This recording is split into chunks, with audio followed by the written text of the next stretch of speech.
Well, is that inspiring or is it discouraging? Some people are mad at the McDonald's CEO for saying that, but the comments are going viral for dishing out tough love to the younger workforce. It comes as the unemployment rate among Gen Z is higher than the overall unemployment rate. So could it be career-changing advice? Let's ask another successful businessman known for his bluntness. He's the CEO of O'Leary Ventures. He's the chairman, I should say, Kevin O'Leary.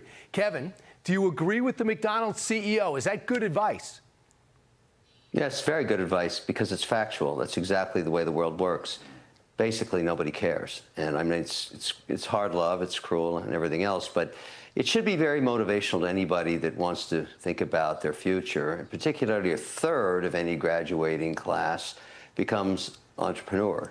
They pursue that. It's very risky, but the whole idea is you've got to be motivated to go after it. But I will say one thing that I didn't see coming, even just 24 months ago. I tell everybody you want to be guaranteed a job and take care of yourself and your family one day. The only career is engineering. I don't think that anymore. The whole aspect of creativity around social media and AI means that artists are now as valuable as an engineer is. And this is a whole new ballgame. I understand, yeah, be practical too. And I think people should look at the economic indicators and they don't have confidence. Do you think it's a mindset that politicians are guilty of because they want your vote, they want to feel your pain?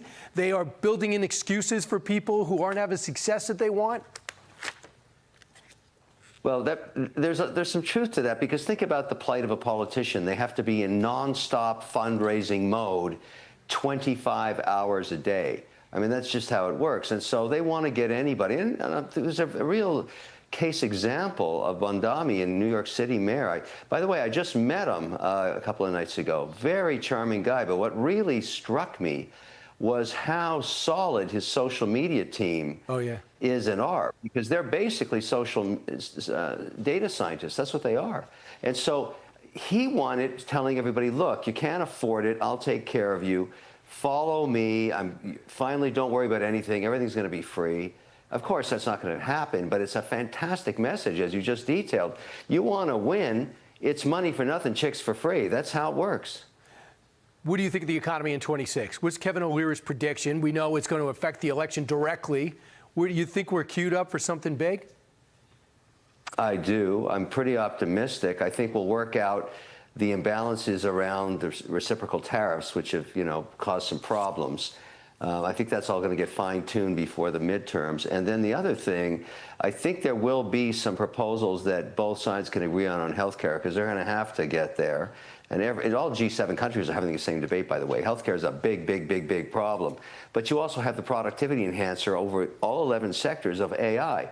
Every single sector of our economy, every one of the 11 of them, including real estate, is now implementing AI for margin enhancement and productivity. And the market knows that. I think we're going to have a pretty good year in 2026. So let's talk about AI. I couldn't believe this. David Sachs came out and said, look, he's the czar of AI as well as crypto. He said this on Larry Kudlow about America's mindset when it comes to AI. He came out and said this: 83% of the Chinese citizens are optimistic about AI. Only 39% of Americans are optimistic. They fear it. Does Kevin O'Leary fear it? No, I don't fear it, and I'll tell you why. There's always loathe. People are always concerned about change, and obviously you could talk about color television wiping out radio. Never happened. Go that far back, or Elvis shaking his hips, freaking everybody out. AI is just a tool. That's all it is. Now, this story about the Chinese is really interesting, because I can tell you right now they are kicking our high knees in advancing AI, and the way they're doing it is they understand AI equals power. Power equals AI, and I mean electricity. And so what they've done, and they don't have to deal with permitting, they basically, the Supreme Leader says, let's put down a 1.4 gig facility right here, build it in the next 11 months. We got to go through 7 years of permitting in North America. So we're falling behind in just the capacity to compute, and so that's a huge issue. And, we've got to fix that, because they're going to use it for economic dominance and military dominance. And I think this administration gets it, and they're trying to move it. I'm Steve Doocy. I'm Brian Kilmeade. And I'm Ainsley Earhart. And click here to subscribe to the Fox News YouTube page to catch our hottest interviews and most compelling analysis.